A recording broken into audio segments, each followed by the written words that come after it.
Histoire: le garçon qui voulait plus de fromage. Klaas van Bommel était un garçon néerlandais de 12 ans qui vivait là où les vaches abondaient. Il mesurait plus de 5 pieds, pesait 100 livres et avait les joues roses. Son appétit était toujours bon et sa mère déclarait que son estomac n'avait pas de fond. Ses cheveux étaient d'une couleur à mi-chemin entre la carotte et la patate douce. Il était aussi épais que des roseaux dans un marécage et était coupé de niveau, d'une oreille à l'autre. Klaas se tenait dans une paire de chaussures en bois, qui faisait un bruit terrible lorsqu'il courait vite pour attraper un lapin, ou lorsqu'il se dirigeait lentement vers l'école sur la route de briques de son village. En été, Klaas portait un chemisier en lin bleu grossier. En hiver, il portait des culottes de laine aussi larges que des sacs de café. On les appelait des pantalons cloches et leur forme ressemblait à 2 cloches de vache tournées vers le haut. Ceux-ci étaient boutonnés sur une veste épaisse et chaude. Jusqu'à l'âge de 5 ans, Klaas était habillé comme ses sœurs. Puis, le jour de son anniversaire, il avait des vêtements de garçon, avec 2 poches, dont il était assez fier. Klaas était un garçon de fermier. Il mangeait du pain de seigle et du lait frais au petit déjeuner. À l'heure du dîner, outre le fromage et le pain, on lui donna une assiette remplie de pommes de terre bouillies. Il y plongea d'abord une fourchette, puis trempa chaque boule blanche dans un bol de beurre fondu chaud. Très vite, la pomme de terre et le beurre disparaissent alors, dans la voie rouge. Au souper, il lui restait du pain et du lait écrémé, après avoir enlevé la crème, avec une soucoupe, pour faire du beurre. 2 fois par semaine, les enfants dégustaient un bol de boni clabber ou de caillé, saupoudré d'un peu de cassonade. Mais à chaque repas il y avait du fromage, généralement en fines tranches, que le garçon trouvait pas assez épaisses. Lorsque Klaas se couchait, il s'endormait généralement dès que sa touffe de cheveux jaunes touchait l'oreiller. En été, il dormait jusqu'à ce que les oiseaux commencent à chanter, à l'aube. En hiver, lorsque le lit était chaud et que Jack Frost était vif, il entendait souvent les vaches parler, à leur manière, avant de sauter de son sac de paille qui lui servait de matelas. Les Van Bommel n'étaient pas riches, mais tout brillait de propreté. Il y avait toujours beaucoup à manger chez les Van Bommel. Des piles de pain de seigle, longues d'1 mètre et plus épaisses que le bras d'un homme, se dressaient dans le coin du sous-sol frais et bordé de pierres. Les pains de pâte étaient mis au four 1 fois par semaine.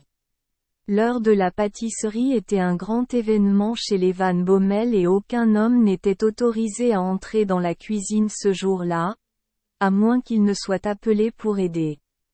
Quant aux seaux à lait et aux casseroles, remplies ou vidées, lavées ou mis à sécher chaque jour au soleil, et au fromage, entassé dans le garde-manger, il semblait parfois suffire à nourrir une petite armée.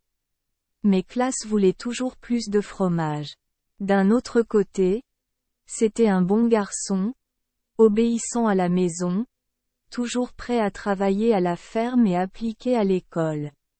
Mais à table, il n'en avait jamais assez. Parfois, son père riait et lui demandait s'il avait un puits ou une grotte sous sa veste. Klaas avait 3 sœurs cadettes, Tringé, Anneke et Sartier, qui est le néerlandais pour Kate, Annie et Sally. Ceux-ci, leur tendre mère, qui les aimait tendrement, l'appelaient Fleur d'oranger, mais quand, au dîner, Klaas continuait à tremper ses pommes de terre dans le beurre chaud, pendant que les autres avaient fini, sa mère riait et l'appelait son bouton d'or. Mais Klaas voulait toujours plus de fromage. Lorsqu'elle était inhabituellement gourmande, elle le traitait comme un garçon, pire que le beurre et les œufs. C'est-à-dire, aussi gênante que soit pour le fermier la plante jaune et blanche, appelé lin crapaud, très joli, mais rien d'autre qu'une mauvaise herbe. Un soir d'été, après une bonne réprimande qu'il méritait bien, Klaas se moqua et, presque en pleurant, se coucha de mauvaise humeur. Il avait taquiné chacune de ses sœurs pour qu'elle lui donne son morceau de fromage, et cela, ajouté à sa propre tranche, lui rendait l'estomac aussi lourd que du plomb. Le lit de Klaas était dans le grenier.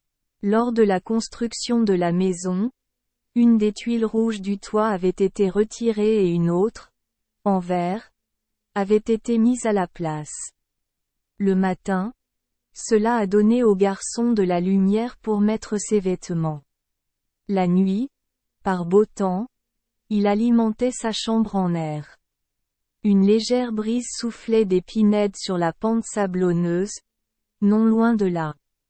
Alors Klaas monta sur le tabouret pour renifler les douces odeurs de pin. Il crut voir des lumières danser sous l'arbre. Une poutre semblait se rapprocher du trou du toit et, en se rapprochant, elle tournait autour de la cheminée. Puis il passa devant lui. Il semblait murmurer à son oreille en passant. C'était comme si 100 lucioles avaient réuni leur lumière froide en une seule lampe. Klaas pensa alors que ces étranges poutres avaient la forme d'une jolie fille, mais il se moqua seulement de lui-même à cette idée. Mais très vite, il crut que le murmure devenait une voix. De nouveau, il rit si chaleureusement qu'il oublia sa morosité et les réprimandes que sa mère lui avait adressées. En fait, ses yeux pétillèrent de joie lorsque la voix lança cette invitation. Il y a plein de fromage. Viens avec nous. Pour s'en assurer, le garçon endormi se frotta les yeux et tendit les oreilles. De nouveau, le porteur de lumière lui dit « Viens. Est-ce que ça pourrait être ?» Il avait entendu des vieillards parler des dames du bois, qui chuchotaient et avertissaient les voyageurs. En fait, lui-même avait souvent vu la « bague des fées » dans les pinèdes. C'est à cela que la dame Flamme l'invitait. La lumière froide et mouvante tournait sans cesse autour du toit de tuiles rouges, que la lune, alors montante et regardant par-dessus les cheminées, semblait transformer en plaques d'argent. Alors que le disque s'élevait plus haut dans le ciel, il pouvait à peine voir la lumière en mouvement, qui ressemblait à une dame. Mais la voix, qui n'était plus un murmure comme au début, était maintenant encore plus claire. Il y a beaucoup de fromage. Viens avec nous. De toute façon, je verrai ce que c'est, dit Klaas, tandis qu'il enfilait ses épais bas de laine et se préparait à descendre et à sortir sans réveiller âme qui vive. À la porte, il enfila ses sabots en bois. À ce moment-là, le chat ronronnait et se frottait les tibias. Il sursauta, car il avait peur. Mais baissant les yeux, il vit un instant les 2 boules de feu jaune dans sa tête et sut ce que c'était. Puis il courut vers la forêt de pins et vers le cercle des fées. Quel spectacle étrange! Klaas crut d'abord qu'il s'agissait d'un cercle de grosses lucioles. Puis il vit clairement qu'il y avait des dizaines de jolies créatures, à peine aussi grandes que des poupées, mais aussi vives que des grillons.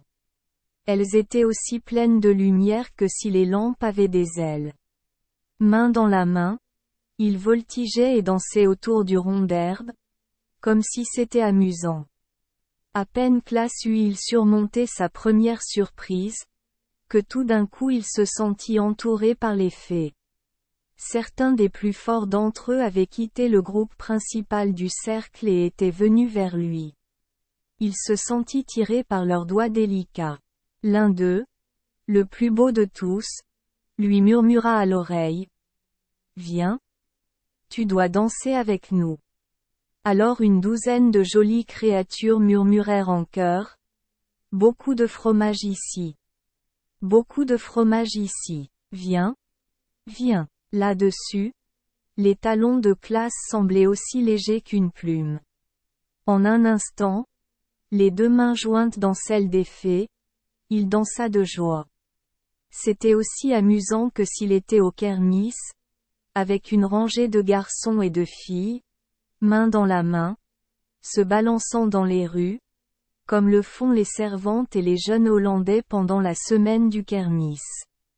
Klaas n'eut pas le temps de regarder attentivement les fées, car il était trop occupé à s'amuser. Il a dansé et dansé toute la nuit et jusqu'à ce que le ciel à l'est commence à devenir gris, puis rose.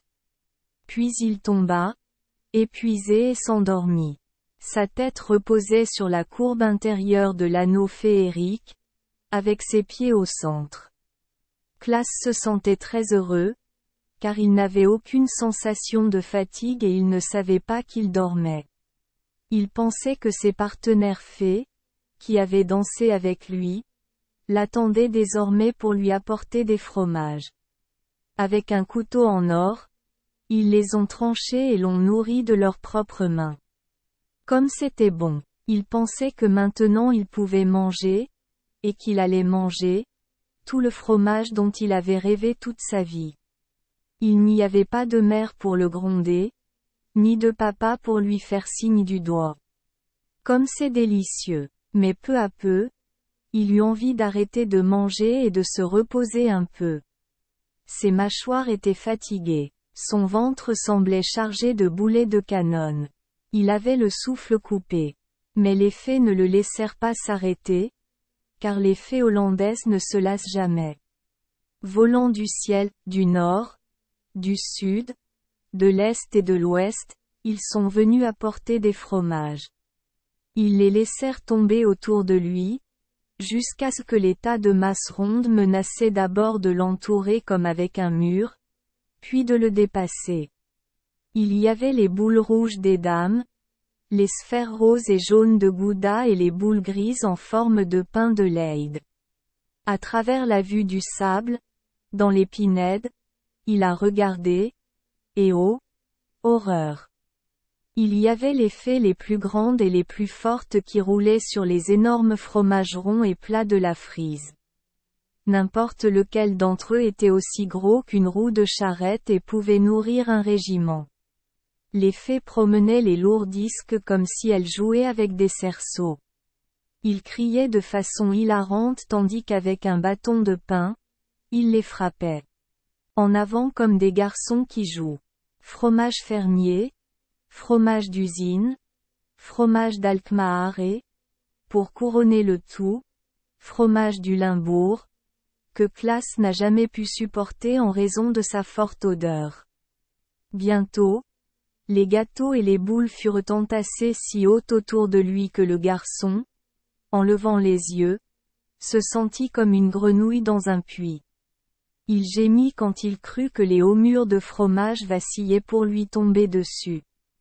Puis il a crié, mais les fées pensaient qu'il faisait de la musique. N'étant pas humains, ils ne savent pas ce que ressent un garçon. Enfin, avec une grosse tranche dans une main et un gros morceau dans l'autre, il ne put plus manger de fromage. Cependant les fées, conduites par leur reine, debout d'un côté ou planant au-dessus de sa tête, le pressaient toujours d'en prendre davantage. À ce moment, tout en craignant d'éclater, Klaas vit le tas de fromage, gros comme une maison, basculer. La lourde masse tomba sur lui. Avec un cri de terreur, il se crut écrasé comme un fromage de frise. Mais il ne l'était pas. En se réveillant et en se frottant les yeux, il vit le soleil rouge se lever sur les dunes de sable. Les oiseaux chantaient et les coqs chantaient tout autour de lui, en chœur, comme pour le saluer. À ce moment-là aussi, l'horloge du village sonna l'heure. Il sentit ses vêtements. Ils étaient mouillés de rosée. Il s'assit pour regarder autour de lui. Il n'y avait pas de fée, mais dans sa bouche il y avait un bouquet d'herbes qu'il mâchait vigoureusement. Klaas n'a jamais raconté sa nuit avec les fées, et il n'a pas encore résolu la question de savoir si elles l'ont quitté parce que la fromagerie de son rêve était tombée ou parce que le jour était venu. Merci les enfants des Esperluette Croisillon 39. Avoir écouté des contes de fées au jour Esperluette Croisillon 39. Oui. Espérons que les histoires apporteront aux enfants des moments heureux et significatifs. Si vous aimez notre chaîne, veuillez appuyer sur le bouton S Esperluette Croisillon 39. Abonner, pour ne manquer aucune histoire intéressante. Je vous souhaite une bonne nuit de sommeil et de beaux rêves. Rendez-vous dans la prochaine histoire.